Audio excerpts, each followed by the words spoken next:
Hi guys, may importanteng lakad pala kami ngayon. Kaya nga ako nakabihis. Pero bakit nasa dagat na nga tayo? Nyaro!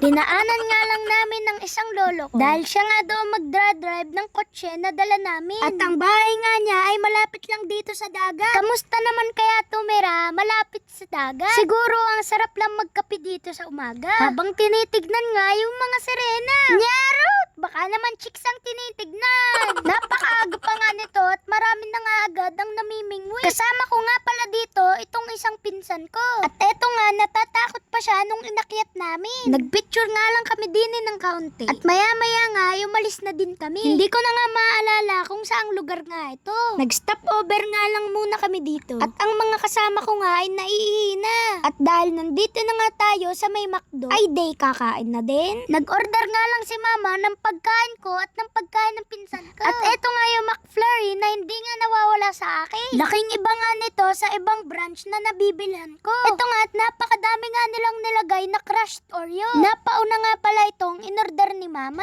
At dahil may nakalimutan nga, pinapila nga ulit ako. Pinapakita-kita pa nga sa akin ni mama itong McFlurry. Lalo na nga ako diyan natakam. Ito ang pinsan ko ay for the tampo nga dito sa Gedli. At gusto niya nga nitong toy ng McDonald's. Sinabi nga namin na wag na iyan dahil madali nga silang manawa diyan. Madali naman siya nakaunawa kaya binilhan na lang nga namin ng price na gusto niya. Kaya kami na nga lang ng pinsan ko ang inorderan ni mama. Dahil eto nga may baon nga silang pagkain nila. Eto nga at dala-dala pa nga ang basket nakala mo itawagan ng damit. Yung totoo, outing yan. May importante nga palang lakad sila mama ngayon. At kami nga ay sabit laang ng pinsan ko. Bumili na din pala si mama ng soft drinks dito sa loob ng mall. At eto nga nagkakainan na pala itong mga nag-outing dito. San ka nakakita ng McDonald's na may kumakain ng sarili nilang adobo? Ganyan talaga ang diskarte ng mga Ilocano. Hindi nga ito pagkukuripot pero nga dito nakakatipid. Hindi nga pala kami dapat kakain din sa McDonald's. Kaso din na nga kami nakapag-stop over. At meron din naman kaming mga order kaya din na nga lang kami timigil. Eto nga ang katabi ni mama ay ang aking dadilo. At yung isa nga pala ay pinsan ni dadilo na lolo ko na din. Eto nga napaglagyan namin ng adobo ay lalagyan pa nga ng ice cream. At hindi na nga mapapanloko sa mga bata na ang laman nga ay